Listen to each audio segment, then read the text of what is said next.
I'm going to take on a topic that is often of high interest to a lot of people when they approach the Book of Mormon, and with the passage of time, for some reason, increasingly higher interest. This idea of where did the Book of Mormon take place? Keep in mind, there are dozens and dozens and dozens of models, external models, about where the Book of Mormon took place, and theories. There are lots of models here in the Americas. Obviously, you've got the Peruvian and the Bolivian and the Chilean. You've got the Panama, the Nicaragua, the Honduras, the Costa Rica. You've got 8 in Mesoamerica, at least. You've got Baja. You've got the 2-continent model. You've got a couple of variations in the heartland of America. We've even got models over in Malaysia. We've got the Sri Lankan model, and I think the newest model on the scene is the African model. Some of you maybe heard of that one. You can actually buy the book on Amazon. Really quickly, just a couple of numbers here. You have, as was introduced in one of the opening sessions this morning, 268,000 words in the Book of Mormon. Now listen carefully. Out of 268,000 words in the Book of Mormon, we have approximately, this number's, fudgeable depending on what you determine as a reference or not. You have 550 references to geography in the book. 550 references out of 268,000 words. Let me put that in perspective. That's just over 0.2% of the book is focused on geography. Just over 0.2%, we're not even at a percent of the book. And yet, many of the questions that arise, way more than 0.2% of our questions about the book, have to do with geography. Now, the problem with embarking on any discussion about geography is you've got various models, and any model you put up, you're going to make 95% of the rest of the audience upset for one reason or another. They're going to disagree with you, and your premises are going to be different than their premises, and consequently your conclusions are going to be different than theirs. So what we've done with Taylor and I at BYU, with the Virtual Scriptures group, is we've tried to stay true to the church's position of neutrality as far as the geography is concerned. So we have been over and over and over again building on the backs of giants in this field who have gone before. John Sorensen and many others, the Allens, and many, many years of research, and Jack Welch included, and Kirk Nuggerby. And what we've done is we've tried to create an internal model that would be beautiful for students of the rising generation. This is not appealing to, here's the point.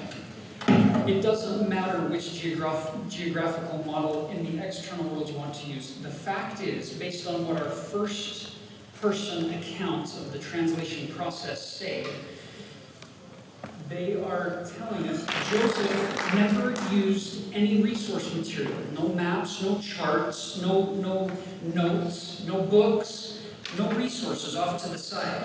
He is simply reading off of this, off of the stones, these words, phrase by phrase by phrase, as we've already talked about.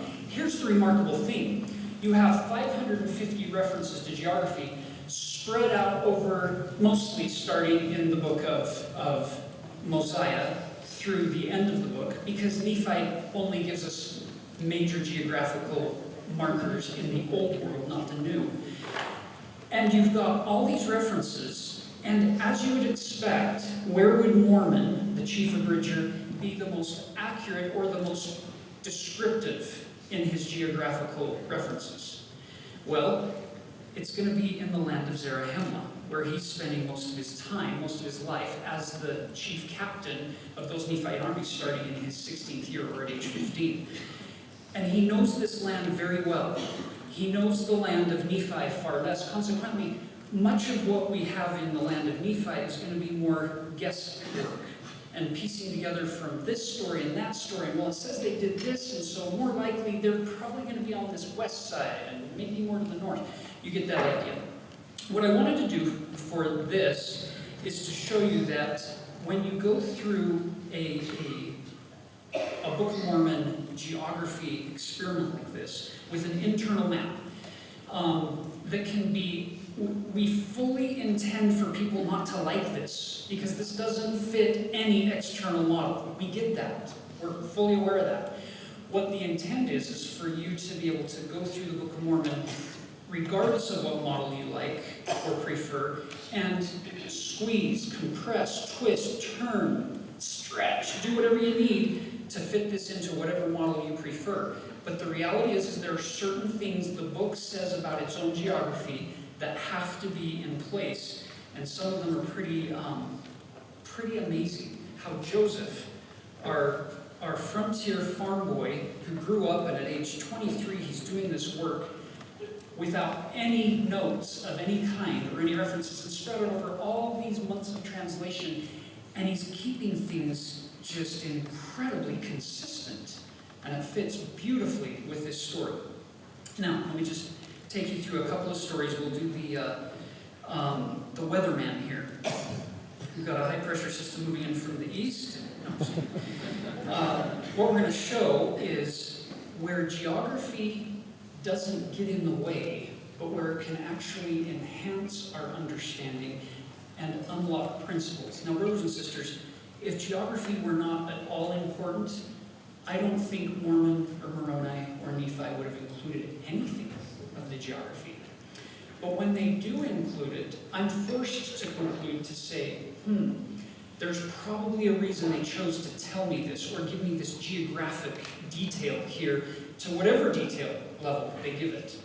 So, I'm going to take Nephi seriously when he says, and I did liken all scriptures unto us, that it might be for our profit and learning. And I'm going to do that with this 0.2% of the Book of Mormon that refers to geography, and see if there are lessons we can learn. I totally understand that this is not going to be, in this aspect, it's not going to be scholarly or academic in nature. It's very, very application-based. But brothers and sisters, I find that the Holy Ghost, for me personally, doesn't usually bear testimony quite as strongly of questions of curiosity or details of geography as much as eternal truths that help me understand principles of the plan of salvation better and understand the Savior at a deeper level and feel like I want to be more like Him. Let me show you what I mean. When you look at the very existence of the Nephites and the Lamanites in the land southward, it's divided very clearly in the text that Zarahemla is north, Nephi is south, and yet every single time you go from Nephi to Zarahemla, you're going to go down, and every single time, without exception, perfect consistency, from start to finish, if you're going from Zarahemla to Nephi, you're going up, going totally contrary to what Joseph should have written, being north, up, south, down, even in the 19th century. But no, the Nephites and the Lamanites are not basing their geography off of 21st or 19th century directionality. So here you have them, boots on the ground, no satellite imagery, no Google Earth to rely upon. They're just based on what they can see. And so as you get into the Book of Mormon chapters regarding war, for instance, you can see some incredible lessons for life if you back out and let the geography teach a few lessons at an application level. For instance, what if you consider for a moment, just open up the possibility that the land of Zarahemla, where the Nephites lives, could represent us, our existence on this earth, and our efforts to try to live the gospel, and the Lamanites being that opposition that keeps coming to try to destroy us, try to enslave us, try to get us to fall to their subjection, take over our agency. Being kind of in that part of the book, it's going to switch in the book of Helaman, but in this part of the book, this element of opposition in our life. Well, if that's the case, then what you have in Alma chapter 43 through 51 is Captain Moroni showing you all of these principles of what a Latter-day Saint could do to try to resist temptation and sin, and to try to repel it and keep it out. And so every effort that these Lamanites bring into taking over the Nephites, Captain Moroni repels them. Even though they're outnumbered, he repels them. In the first instance, it's over here when Zarahemnah comes first into Antionum, and you get that first battle set up, and he sees Captain Moroni's soldiers in the land of Nephihah, and they're dressed in full armor, and the Lamanites are looking down their ranks, looking at each other in their government-issued loincloth, saying, this is not going well for us, even though we outnumber them. And so they flee back into the wilderness, it says, this narrow strip of wilderness that goes from the sea west to the sea east. Whether the wilderness is a mountain or a desert or just uninhabited land, it could be swamp, we don't know. There are lots of ways to interpret this. And anytime you make a map, you're going to make assumptions. You're probably going to be wrong at least half the time or more. So Zarahemnah comes down through the wilderness and then up into Manti, while Captain Moroni comes the other direction. It seems to be a little faster, and you get this battle, and they repel them, sending Zarahemnah home. The next battle, while Zarahemnah is leaving, Captain Moroni shows you a principle that just because you overcame the devil once doesn't mean the devil's going to go home and never come again. Captain Moroni knows that the Lamanites are coming back. So he instantly starts preparing his cities, and it's interesting to me that he didn't leave out the cities way up north. He prepared them too, with mounds of dirt. He didn't get cocky or overconfident and think, well, I'm just going to protect my southern front. He seems to have thought in advance of all the places. Now you have 4 entry points that are listed throughout the story of the Book of Mormon between the Lamanites and the Nephites. The first one is over there on the right, Antionum. The second one is Manti here in the middle. The third one is Antipara. And the fourth one that gets used is here, way up north, Ammonihah. Now watch. When Amalickiah takes over, he thinks, hey, tell you what, let's send our soldiers up to Ammonihah, because the last time the Lamanites sent soldiers up to Ammonihah, they wiped it out in one day. It was the greatest victory in the history of the Lamanites. One day, entire city destroyed after the mission of Alma and Amulek there. So Amalickiah is saying, hey, that worked. So it didn't work so well for Zarahemnah to go to Antionum, and it didn't work so well for him to go into Manti. Let's catch him off guard and go clear up to Ammonihah. So the soldiers go up north, and as they're coming out of the wilderness, they realize, oh no, what are these fortresses? Because they showed up in thick armor and thick clothing with their big numbers, thinking, now we've got them. Brothers and sisters, you'll notice in the book that the real enemy isn't really the Lamanites most of the time. The real enemy turns out to be Nephites. The real battle we're fighting isn't so much an external one as it is an internal one. Captain Moroni keeps staying in front of the Lamanites and in repelling them, and everything's fine. This is the worst battle in the history of the Book of Mormon for the Lamanites. It's over 1,000 to 0, the casualty rate. And they send those Lamanites home just decimated after they attacked Noah when they saw that Ammonihah was fortified. So they come home, and then Amalickiah says, okay, I am so furious at you. You didn't bring the Nephites into bondage. I'm going to go at the head of the armies this time.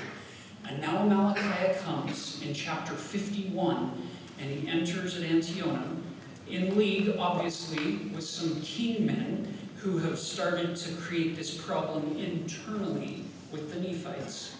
Because if it isn't for the internal struggles, Captain Moroni is going to keep increasing the fortifications and be totally fine. But because we brought all of our forces to this civil war, now Amalickiah picks up the fight in chapter 51. Now, watch the map as I read chapter 51, verse 26. This is Amalickiah. And thus he went on, taking possession of many cities. The city of Nephihah, the city of Lehi, the city of Morianton, the city of Omner, the city of Gid, the city of Mulek.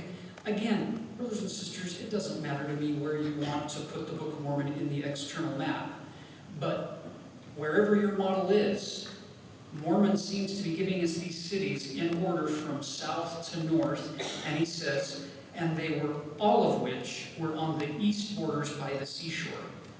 So your cities in your external model need to line up on that eastern seashore, somewhere near the seashore on that eastern front.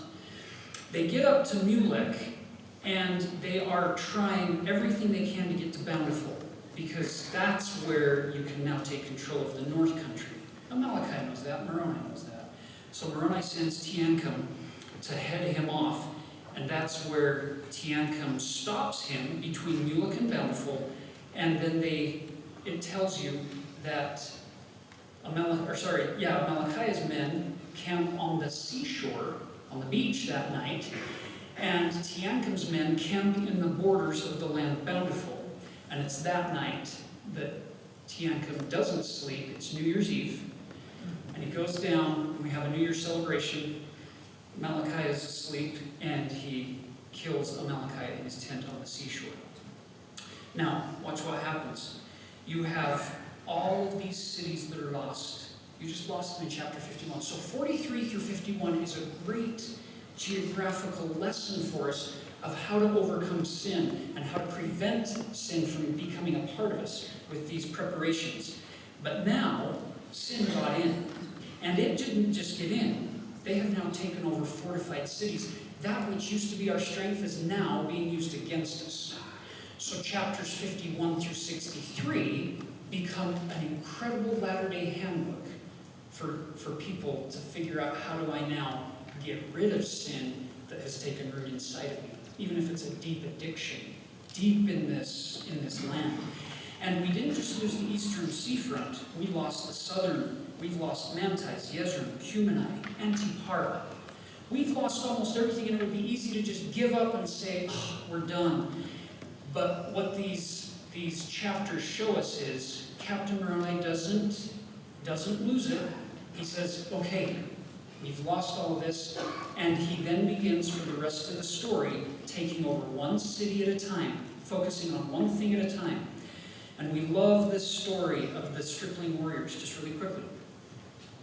I've got 2 minutes. Ready? The stripling warriors have been relocated from Jershon over to Melech. These pacifist people who aren't going to fight, they've been relocated to Melech for this war, and now they're right near Judea, near Minon here, south of Zarahemla. That's where they start. And they come and they march past Antipara, and Antipas's army comes after, and so the army leaves Antipara. This Lamanite strong army follows them. On the map, they turn northward, and they're going to march northward for 2.5 days, basically, and they're running. And it doesn't tell you this, but if they're running that full distance, they're almost to Ammonihah, when they then have this battle. And I wish I had 30 more minutes and we'd take you through all these different stories, but the time is up. Brothers and sisters, let me just say this. My testimony is not based on geography or culture, politics, or literary techniques in the book. But geography is one more lens through which I can look at this book and say, behold the work of God, the hand of God in our day. Brothers and sisters, this book is true. I know it with all my heart, and I pray that as you study it, you don't get so excited about the geography that we forget the message, which is Jesus is the Christ who came to save us from our sins. In the name of Jesus Christ, amen.